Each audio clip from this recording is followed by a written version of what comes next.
Bonjour et bienvenue sur Testland France. Aujourd'hui nous vous présentons un ordinateur portable Dell professionnel. C'est un Dell Latitude E5520. Donc il se caractérise par un écran de 15,6 pouces. Alors déjà on va voir l'aspect visuel.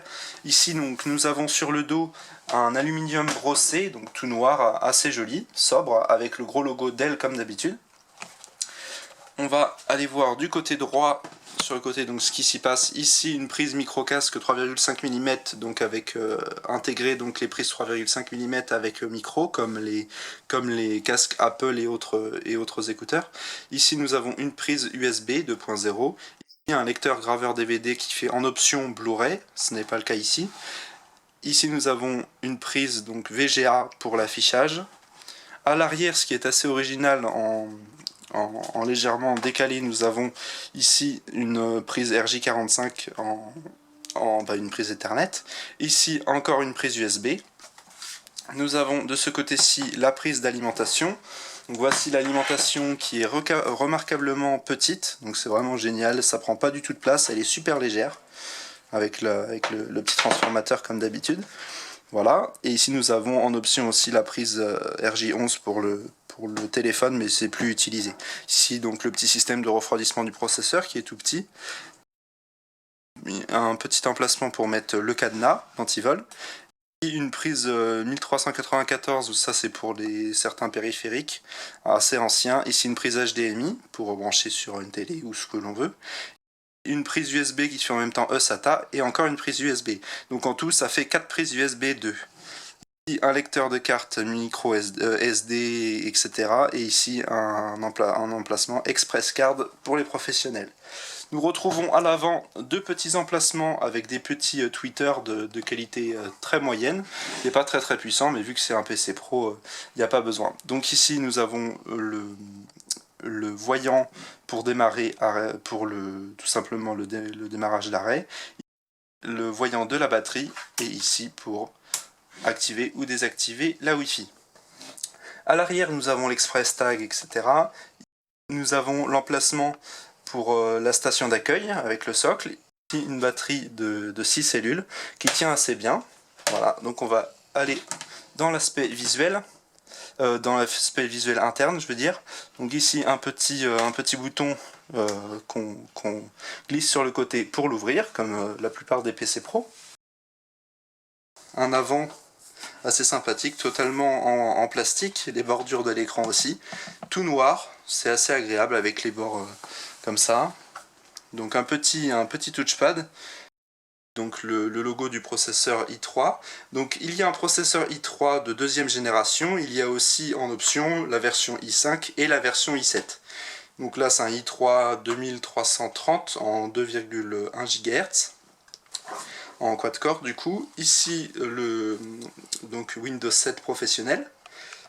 On a aussi sur cette taille d'écran 15 pouces 6 l'avantage d'avoir un pavé numérique complet. Et donc un bon clavier solide qui fait pas trop de bruit. Un petit pavé quand même, il est assez petit le pavé tactile, donc on met un petit peu plus de temps à aller d'un endroit à l'autre de l'écran, c'est pour ça qu'on préférera mettre une souris. Ici des boutons physiques qui sont originaux mais qui sont pourtant très bien. Ici nous avons le bouton pour verrouiller, pour le faire mute pour le son, et moins fort et plus fort. Nous retrouvons ici le bouton pour le démarrer. Tac. Donc il s'allume. Ici nous avons des petits voyants pour le disque dur notamment, pour la Wi-Fi et là pour le niveau de charge de la batterie. Voilà, donc démarrage de Windows. Alors aussi il n'y a pas de webcam sur celui-là, car la webcam est en option. Donc là c'est vraiment un basique, mais on est déjà sur du 599 € vu que c'est du pro et que c'est du solide. Voilà, on va brancher par exemple la batterie. Tac. On va brancher le chargeur plutôt, pardon. Voilà, donc c'est un ordinateur assez léger, un peu plus de 2 kg. Voilà. Un gros avantage aussi, c'est au niveau des charnières. Les charnières, elles sont grosses et super solides. L'ordinateur, il tient vraiment super bien. On peut le refermer, on peut le tenir. L'avantage aussi de fermer là, c'est qu'il va bien être fermé tout le temps, l'ordinateur. c'est pratique aussi. Hop. Donc au niveau de la luminosité de l'écran, au maximum, ça peut être très sympathique. Au minimum, pour travailler dans des conditions de travail assez sombres, c'est encore plus intéressant que les PC pour particuliers, c'est vraiment sombre. Voilà, donc on va remettre ça. On va tester un petit peu une vidéo sur Internet, par exemple. Alors si il est connecté à Internet. Voilà, c'est bon. On va aller voir une petite vidéo. En passant, donc, il a 4 Go de RAM et il a un disque dur de 250 Go. Alors pareil, pour ceci, il y a l'option avec jusqu'à 8 Go de RAM et avec des disques durs, des SSD jusqu'à 512 Go et des disques durs jusqu'à 1 Tera. Voilà, donc on voit le petit processeur 2330M à 2,2, pardon, tout à l'heure j'avais dit 2,1. Bon, c'est à peu près pareil. Donc Windows 7 professionnel. Là, au niveau de la résolution de l'écran, c'est du HD, du 1300 et quelques par 768. Hop, on va aller regarder une petite vidéo sur YouTube. Et en même temps, on va en profiter pour tester le son. Voilà. Donc on va mettre en HD, même si la connexion Wi-Fi n'est pas exceptionnelle. Au niveau des jeux vidéo, donc... Il a fait le clip le plus long du monde. 24 heures de clip. Et ben maintenant, mate un peu ça. Donc le son est assez puissant, mais n'est pas de très bonne qualité. Il n'y a vraiment que des aigus. Voilà, je vais voir si le son est au maximum. Autrement, pour le graphisme, on va pas pouvoir jouer aux jeux vidéo, parce que c'est juste un chip graphique HD 3000.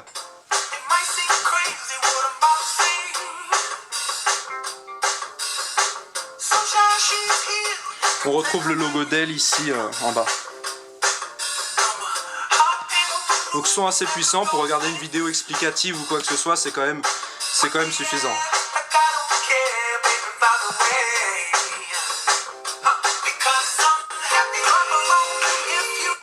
Voilà, donc on a le petit GTA San Andreas, on va le lancer 2 petites minutes. Tac. Donc c'est vrai qu'un chip comme ça, c'est pas très puissant, c'est quand même récent, donc on va pouvoir faire tourner des petits jeux vidéo, mais c'est vrai que c'est pas le principe de cet ordinateur. Pour une PME, pour une entreprise, c'est pratique, ou alors pour les cours, pour ceux qui travaillent en BTS, tout ça, nous on l'utilise dans ce cadre-là, c'est quand même très pratique. Alors, on va mettre, par contre la qualité maximum, ouais, on va pas pouvoir la mettre au maximum de l'écran parce que ça va rester un écran en carré. Tac, voilà.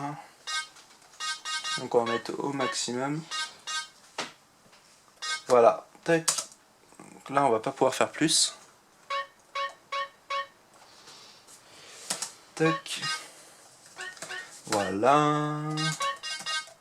On va charger une partie.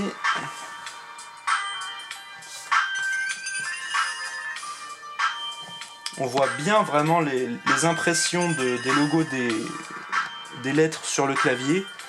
Et très précis, très lumineux. Donc même si c'est pas un clavier rétroéclairé, on va bien voir même dans le noir les lettres.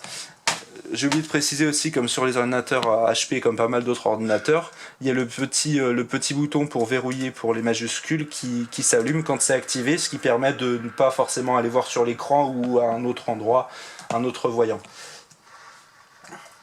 Voilà, donc vous voyez, pour un petit jeu qui demande un minimum de ressources quand même, ça lag pas du tout. C'est vraiment un ordinateur multi-usage à partir du i3. Donc c'est vrai que c'est un peu dommage d'avoir les options. Hop là, voilà. Donc d'avoir les options en Core i5 et en Core i7 et de devoir rester sur une petite carte graphique comme ça, autant aller après passer, si vous voulez un processeur i7, ça sert à rien de le mettre sur un ordi comme ça, autant prendre un ordinateur portable plus puissant, plus haut de gamme, donc avec un i5 ou un i7 et opter pour une carte graphique plus puissante que celle-là, si ce n'est par exemple que pour faire du montage photo vidéo ou de l'infographisme. Voilà, donc c'est à peu près tout pour cet ordinateur. La batterie, elle est très correcte pour du 6 cellules. Voilà, donc on remercie Dell pour son produit qui est fiable comme d'habitude, comme depuis toutes ces années. Voilà, on vous redit à bientôt pour de nouvelles vidéos sur Tesla en France.